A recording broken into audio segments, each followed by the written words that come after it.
क्या जेएनडे लगा पाएगा पता कि चरण ही है यशवर्धन? जी हाँ, हम बात कर रहे हैं जी टीवी के पॉपुलर टेलीविजन सीरियल तुम से तुम तक के बारे में, जहां अपकमिंग एपिसोड में आपको देखने को मिलने वाला है कि गायत्री माँ यानी कि आर्या की माँ आर्या से बात कर रही होती हैं और कहती हैं कि उन्हें लगता है चरण ही यशवर्धन है। जी हाँ, इस दौरान गायत्री अपने बेटे आर्या को फोटो दिखा रही होती है जिसमें राजनंदिनी, आर्या और हर्ष और यश की तस्वीर होती है। जहां गायत्री कहती है कि मुझे लगता है कि चरण यशवर्धन है, हमारा खोया हुआ बेटा। तो वहीं आर्या कहता है कि ऐसा कैसे हो सकता है, जब हमने यश के बारे में पता लगाने की कोशिश की थी तो हमें पता लगा था कि उसकी मौत हो गई है। जी हाँ, जब राजनंदिनी की मौत हुई थी तो उन्हें ये भी पता लगा था कि यश की भी मौत हो गई है। ऐसे में अब जब गायत्री को खुद ये लग रहा है कि यश उसका बेटा है, तो ऐसे में वह आर्य से कहती है लेकिन मेरा दिल कहता है कि वो यश ही है।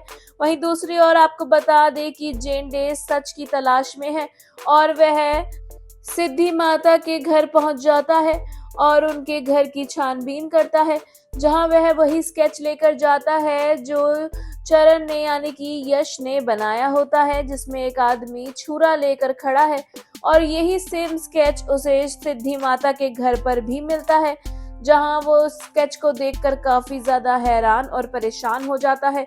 वेल, जेएनडे के दिमाग में कुछ तो चल रहा है जिसकी वह गुत्थी सुलझाने में लगा हुआ है और जब इसकी गुत्थी सुलझेगी तो जेएनडे सबके सामने एक बड़ा सच लेकर आने वाला है।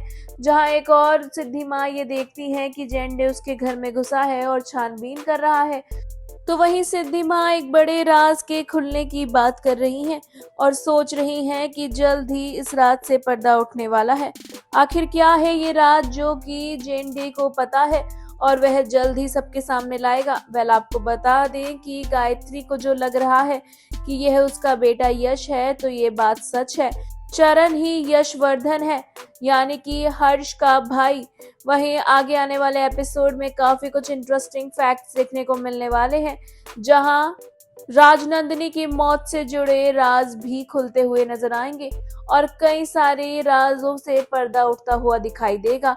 वहीं अनु के सामने एक के बाद एक सच सामने आएगा और ऐसे में अनु इस सब पर कैसे रिएक्ट करेगी, ये देखना भी वाकई में दिलचस्प होगा।